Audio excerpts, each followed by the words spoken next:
Dear student, আজি আমি এইখন ভিডিঅ'ত সমাধান কৰিম অনুশীলনী 5.2ৰ পৰা অৰ্থাৎ চেপ্টাৰ নম্বৰ 5 সমান্তৰ প্ৰগতিৰ পৰা 5.2ৰ পৰা কুৱেশ্যন নম্বৰ 9, 10, 11 আৰু 12 এই চাৰিটা প্ৰশ্ন সমাধান কৰা হ'ব এইখন ভিডিঅ'ত। ইয়াৰ আগৰ যিবিলাক প্ৰশ্ন আছে এই প্ৰশ্নবোৰ আগৰ ভিডিঅ'ত অলৰেডি সমাধান কৰা আছে। তোমালোকে প্লেলিষ্টত গৈ এই ভিডিঅ'বিলাক চাব পাৰিবা। তো আজিৰ ভিডিঅ'ত প্ৰথমখন প্ৰশ্ন হৈছে 9 নম্বৰ প্ৰশ্ন। কি কৈছে, যদি এটা সমান্তৰ প্ৰগতিৰ তৃতীয় আৰু নৱম পদ দুটা ক্ৰমে 4 আৰু -8 হয়, তেন্তে ইয়াৰ কোনটো পদ শূন্য হ'ব? তো ইয়াতে কি কৈছে, এটা সমান্তৰ প্ৰগতিৰ তৃতীয়তম পদটো দি আছে। তৃতীয়তম পদটোৰ মান আছে কিমান? 4 আছে, অৰ্থাৎ A3ৰ মান আছে 4 আৰু নৱমতম পদ আছে -8। আমি কি কৰিব লাগে, ক'ব লাগে যে ইয়াৰ কোনটো পদ শূন্য হয়, অৰ্থাৎ an = 0। কোনটো পদ এইটো নাজানো, এইখিনি আমি উলিয়াব লাগে। তো আমি ধৰি ল'ম যে an = 0। তেতিয়া মানবিলাক আমি বহাই দিম। প্ৰথমে আমি কি কৰিম, ইয়াৰ পৰা a আৰু dৰ মান বাহিৰ কৰিম। ইয়াত প্ৰথমে কি দিয়া আছে, A3ৰ মান আমি পাইছোঁ। A3ৰ মান কিমান আছে? 4 আছে। এতিয়া A3 আমি কি লিখিব পাৰিম? a+2d লিখিব পাৰিম = 4। এইটো আমি সমীকৰণ নাম্বাৰ দি দিম 1 নম্বৰ। আৰু এটা আছে A9ৰ মান দিয়া আছে। A9 -8 হয়। এতিয়া A9ৰ ঠাইত আমি লিখিব পাৰিম a+8d লিখিব পাৰিম = -8 হয়। এতিয়া এইটো আমি 2 নম্বৰ দিম। তো ইয়াৰ পৰা আমি কি কৰিব পাৰিম, 2 নম্বৰৰ পৰা যদি আমি 1 নম্বৰটো বিয়োগ কৰি দিওঁ, 2 নম্বৰৰ পৰা আমি 1 নম্বৰটো বিয়োগ কৰি দিলে আমি ইয়াৰ পৰা যিকোনো এটাৰ মান বাহিৰ কৰিব পাৰিম। অৰ্থাৎ এই 2 নম্বৰটো আছে a+8d আৰু 1 নম্বৰৰ যিটো বাওঁফালে আছে সেইখিনি মাইনাছ কৰিম, অৰ্থাৎ a+2d। এইটো ব্ৰেকেট দি লিখিবা, নহ'লে ভুল হ'ব। আৰু এইফালে সোঁফালে আছে -8, ইয়াৰ পৰা মাইনাছ কৰিম আমি এইখিনি, অৰ্থাৎ -4। ইয়াৰ পৰা সৰল কৰিম, অৰ্থাৎ a+8d। এই মাইনাছটো, এই প্লাছটো কি a প্লাছ আছিল, গতিকে এইটো মাইনাছ হৈ যাব। এইটো প্লাছ মাইনাছ হ'ব 2d আৰু এইখিনি প্লাছ কৰিলে হ'ব -12 হ'ব। ইয়াৰ পৰা লক্ষ্য কৰা যে এৰ লগত এইটো a কেঞ্চেল আৰু 8টা ডিৰ পৰা 2টা d বিয়োগ কৰিলে 6টা d থাকিব আৰু -12। ইয়াৰ পৰা আমি যিহেতু এই দুটা পূৰণ হিচাপে আছে, আমি কি কৰিম, ডিৰ মান বাহিৰ কৰিম। 6টো আমি সোঁফালে লৈ যাম, অৰ্থাৎ -12 ডিভাইড হৈ যাব 6d। এইখিনি ডিভাইড কৰিলে -2 পাম। এতিয়া গতিকে ডিৰ মান কি পাইছোঁ? -2 পাইছোঁ। ডিৰ মান পাইছোঁ। এতিয়া নিশ্চয় আমি এই ডিৰ মানখিনি যদি আমি 1 নম্বৰ বা 2 নম্বৰ সমীকৰণত বহাই দিওঁ, অৰ্থাৎ এই দুটাৰ যিকোনো এটাত আমি বহাই দিলে আমি এৰ মান পাম।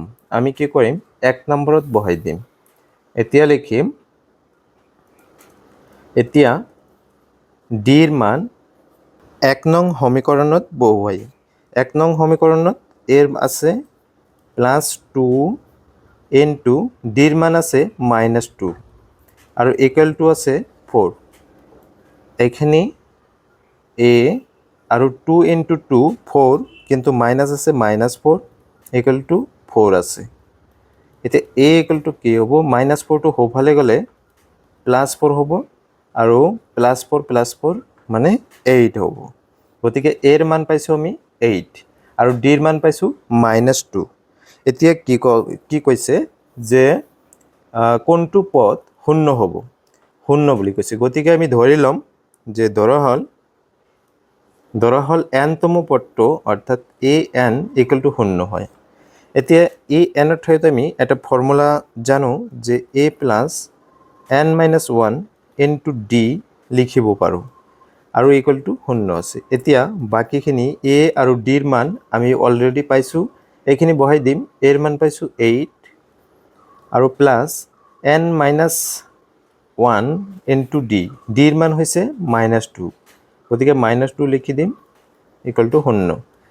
ইয়াৰ পৰা লক্ষ্য কৰা যে 8টো আছে প্লাছ, সোঁফালে লৈ গ'লে কি পাম, মাইনাছ হৈ যাব, আৰু এইখিনি যেনেকুৱা আছে তেনেকুৱাই লিখিম, গতিকে -8, আৰু ইয়াৰ পৰা এইখিনি পূৰণ হিচাপে আছিল, গতিকে সোঁফালে লৈ গ'লে কি হ'ব, ডিভাইড হৈ যাব, অৰ্থাৎ -2। এতিয়া মাইনাছ মাইনাছ কেঞ্চেল যাব, আৰু ইয়াৰ পৰা 2 দি ডিভাইড কৰিলে, 8ক ডিভাইড কৰিলে কি পাম, 4 পাম, অৰ্থাৎ n equal to 1, n equal to ইয়াতে কি হৈছে কাটি দিম 4, তেনেহ'লে 4 আৰু এইখিনি 1 আছিল, মাইনাছ সোঁফালে লৈ গ'লে +1 হ'ব, ডাইৰেক্ট লিখিছোঁ, এটা লাইন স্কিপ কৰা হ'ল, আৰু ইয়াৰ পৰা আমি প্লাছ কৰি দিলে n ইকুৱেল টু কি পাম, 5 পাম।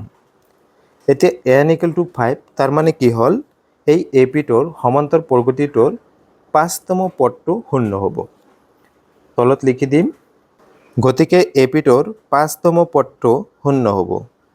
এতিয়া 10 নম্বৰ প্ৰশ্ন যিটো আছে, এইটোত কি কৈছে, এটা সমান্তৰ প্ৰগতিৰ 17তম পদটো 10তম পদটোতকৈ 7 ডাঙৰ, সমান্তৰ প্ৰগতিটোৰ সাধাৰণ অন্তৰ নিৰ্ণয় কৰা। তাৰ মানে ডাইৰেক্ট আমাৰ কি দিয়া নাই, সমান্তৰ প্ৰগতি দিয়া নাই, কিন্তু কিছুমান ইনফৰমেশ্যন আছে যে এটা সমান্তৰ প্ৰগতিৰ 17তম পদটো হৈছে কি 10তম পদতকৈ 7 ডাঙৰ হয়, অৰ্থাৎ 7 ডাঙৰ হয়। এই 10তম যিটো A10 আছে, 10তম পদটো, ইয়াতকৈ কি হৈছে 17তম পদ A17, এইটো পদ ডাঙৰ হয়। তেনেহ'লে এইটো পদ যদি 17তম যদি পদটো যদি ডাঙৰ হয়, তেনেহ'লে 10তম পদটো কেতিয়া সমান হ'ব, যেতিয়া নেকি আমি 10তম পদৰ লগত কি কৰিম, 7টো প্লাছ কৰি দিম, তেতিয়াহে এই দুটা কি হ'ব, ইকুৱেল হ'ব। চাওঁ, প্ৰথমে আমি কি কৰিম, ইয়াৰ পৰা ধৰি ল'ম, কি ধৰি ল'ম, যে প্ৰথম পদ আৰু সাধাৰণ অন্তৰ আমি নাজানো, ধৰি ল'ম। ধৰা হ'ল এপিটোৰ প্ৰথম পদ এ আৰু সাধাৰণ অন্তৰ ডি। প্ৰশ্নমতে A17, 17তম যিটো পদ আছে, এইটো ইকুৱেল টু হ'ব কেতিয়া, A10, অৰ্থাৎ A10ৰ লগত আমি যেতিয়া 7 এটা প্লাছ কৰি দিম, যিহেতু কি কৈছিল 10তম পদতকৈ এইটো 17তম পদটো 7 ডাঙৰ হৈছিল, গতিকে যদি ডাঙৰ হয় তেনেহ'লে আমি ইয়াৰ লগত যোগ কৰি দিলে সমান হৈ গ'ল। এতিয়া যদি সমান হৈছে, আমি ইয়াৰ পৰা কি কৰিম, এইখিনিত লিখিব পাৰিম আমি A+16D, আৰু এইখিনিত লিখিব পাৰিম A+9D, আৰু ইয়াতে প্লাছ আছে 7। তো দুয়োফালে লক্ষ্য কৰা এ আছে, গতিকে আমি কাটি দিব পাৰিম, অৰ্থাৎ 16D থাকিব, আৰু 9Dটো আমি বাওঁফালে লৈ আহিম, বাওঁফালে লৈ আহিলে প্লাছ আছিল, গতিকে মাইনাছ হৈ গ'ল, আৰু ইয়াতে থাকি গ'ল 7। এতিয়া 17Dৰ পৰা যদি আমি 9টা D যদি বিয়োগ কৰোঁ, 7টা D থাকিব, ইকুৱেল টু 7, আৰু যিহেতু এই দুটা পূৰণ হিচাপে আছে, গতিকে D ইকুৱেল টু 7 ডিভাইড আমি 7 কৰিব পাৰিম, তাৰ মানে 1 পাইছোঁ, অৰ্থাৎ ডিৰ মান হ'ব 1, গতিকে নিৰ্ণয় এই এপিটোৰ সাধাৰণ অন্তৰটো কি হ'ব, 1 হ'ব। গতিকে এপিটোৰ সাধাৰণ অন্তৰ হ'ল 1। এতিয়া 11 নম্বৰ যিটো প্ৰশ্ন আছে, এইটো এটা সমান্তৰ প্ৰগতি দিয়া আছে, তো সমান্তৰ প্ৰগতিটোৰ কোনটো পদ 54তম পদতকৈ 132 ডাঙৰ, মানে 132 ডাঙৰ হ'ব, মানে 54তম পদতকৈ কেতিয়া হ'ব, কোনটো পদ, অৰ্থাৎ আমি ইয়াৰ পৰা কি কৰিম, এনৰ মান আমি বাহিৰ কৰিম, কোনটো পদ কৈছে, সেইকাৰণে আমি কি কৰিম, এনৰ মানটো বাহিৰ কৰিলে হৈ যাব। ইয়াত আৰু আকৌ কি দিয়া আছে, এৰ মান আছে, ডিৰ মান আমি বাহিৰ কৰিব পাৰিম, আৰু 54তম পদতকৈ কি কৈছে, 132 ডাঙৰ বুলি কৈছে, কোনটো পদ, তো এইটো আমি বাহিৰ কৰিম। তো যিহেতু আমি প্ৰথমে ইয়াত আমি এৰ মান অলৰেডি পাইছোঁ, ডিৰ মান পাইছোঁ, এইখিনি লিখি ল'ম, তাৰপিছত আমি প্ৰশ্নমতে কৰি যাম। ইয়াত প্ৰথমে এৰ মান দিয়া আছে A = 3, ডি ইকুয়াল টু আমি বাহিৰ কৰিব পাৰিম অৰ্থাৎ 15 মাইনাছ 3 ইকুয়াল টু কি হয় 12 হয় মানে 12 ডিৰ মান তো এতিয়া প্ৰশ্নমতে কি কৈছে ভালদৰে লক্ষ্য কৰিবা প্ৰশ্নমতে কৈছে যে এ এন তম পদ আমি কি হয় এ 54 তম পদ পদতকৈ কি হয় 132 ডাঙৰ হয় এন তম পদ আমি নাজানো কিন্তু এনটো আমি ধৰি লৈছো তো এ এন তম পদটো কি হয় এ 54 তম পদতকৈ 132 ডাঙৰ হয় তো সেই কাৰণে আমি ইয়াৰ লগত যদি আমি 132 প্লাস কৰি দিও তেতিয়া কি হল ইকুৱেল হৈ গল যদি ইকুৱেল হয় এতিয়া আমি আকৌ ইয়াক আমি কি কৰিব পাৰিম ফৰ্মুলাত লিখিব পাৰিম অৰ্থাৎ a plus n minus 1 into d লিখিব পাৰিম আৰু এইখিনিত কি লিখিব পাৰিম a plus 53d plus 132 এতিয়া লক্ষ্য কৰা দুয়োফালে কি আছে ইকুৱেলৰ সোঁফালে আৰু বাওঁফালে দুয়োফালে a আছে গতিকে কেনসেল কৰিব পাৰিম আৰু এইখিনি আমি মানটো বহাই দিম অৰ্থাৎ n minus 1 into d ডিৰ মান আমি পাইছো অলৰেডি 12 হয় অৰ্থাৎ 12 লিখিছো আৰু ইয়াতে 53 আছে 53 ইনটু ডিৰ মান হৈছে 12 গতিকে লিখিম আৰু এইখিনি প্লাস কৰি দিম আকৌ আমি n minus 1 ইনটু আছিল 12 কিন্তু এইখিনি আগত আমি হৰল কৰি লম তাৰ পিছত লৈ যাম এইখিনি যদি আমি পূৰণ কৰিম আমি 53 12 এইখিনি পূৰণ কৰি পাইছো আমি 6 3 6 আৰু এইখিনি যোগ কৰি দিম তাৰ পিছত যেহেতু 12 কি আছে ইয়াতে পূৰণ হিচাপে আছে গতিকে আমি ইফালে লৈ যাম ডিভাইড হৈ যাব অৰ্থাৎ আকৌ এইখিনি আমি যোগ কৰিম 6 plus 2 মানে 8 আৰু 3 3 মানে 6 আৰু 1 6 মানে 7 আকৌ 12 দি যদি ডিভাইড কৰো আমি যদি ডিভাইড কৰি দিও তেনেহলে কি পাম চাও আৰু এটা লাইন লিখি লৈছো n minus 1 আৰু ইয়াতে কাটি দিম কাটি দিলে 76 ক আমি 12 দি কাটিলে 6 বাৰ যাব গতিকে 6 বাৰ এইখিনি কাটিলে 6 বাৰ আৰু ইয়াতে থাকি যাব মানে 72 হয় 48 আকৌ 4 বাৰ যাব অৰ্থাৎ এইখিনি কাটিলে 64 পাও গতিকে এই ইয়াতে লিখিম আমি 64 আৰু ইয়াৰ পৰা যেহেতু 1 2 কি আছে মাইনাস আছে হোফালে লৈ গলে প্লাস হৈ যাব অর্থাৎ 64 plus 1 equal to 65 হ'ব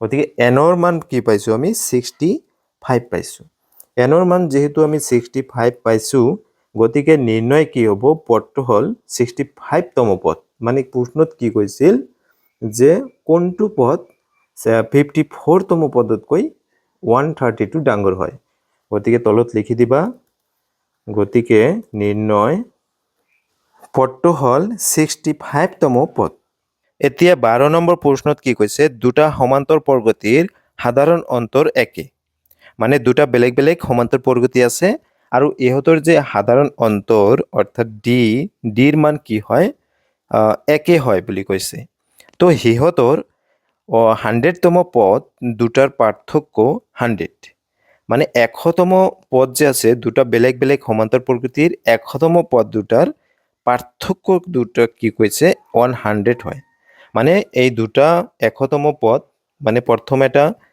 সমান্তৰ প্ৰকৃতি আছে আৰু আনটো এটা সমান্তৰ প্ৰকৃতি আছে এই সমান্তৰ প্ৰকৃতি দুটাৰ দুয়োটাৰে 100 তম যেটো পদ আছে এই 100 তম পদ দুটাৰ পাৰ্থক্য আকৌ কি হয় 100 হয় তো হিহঁতৰ 1000 তম পদ দুটাৰ পাৰ্থক্য কিমান সেইখিনিহে আমি উলিয়াব লাগে তো ইয়াতে আমি প্ৰথমে কি কৰিম আমি যেহেতু ডি সাধাৰণ অন্তৰ একে হয় গতিকে আমি দুয়োটা সমান্তৰ প্ৰগতিৰ আমি সাধাৰণ অন্তৰ সেম ধৰিম কিন্তু প্ৰথম পদ কিন্তু বেলেগ বেলেগ ধৰিম তো যেহেতু এটা যদি আমি প্ৰথম পদ এ লৈছো আৰু এটাৰ বি লম আৰু যেহেতু 100 তম পদ এ 100 হ'ব এটা আৰু বেলেগ এটা দ্বিতীয় এপিটোৰ কি হ'ব 100 তম পদটো বি 100 হ'ব তো এনেকৈ আমি ধৰি কৰিম ধৰা হল এপি দুটাৰ প্ৰথম পদ এটা হৈছে এ মানে প্ৰথম যেটো এপি আছে তাৰ কাৰণে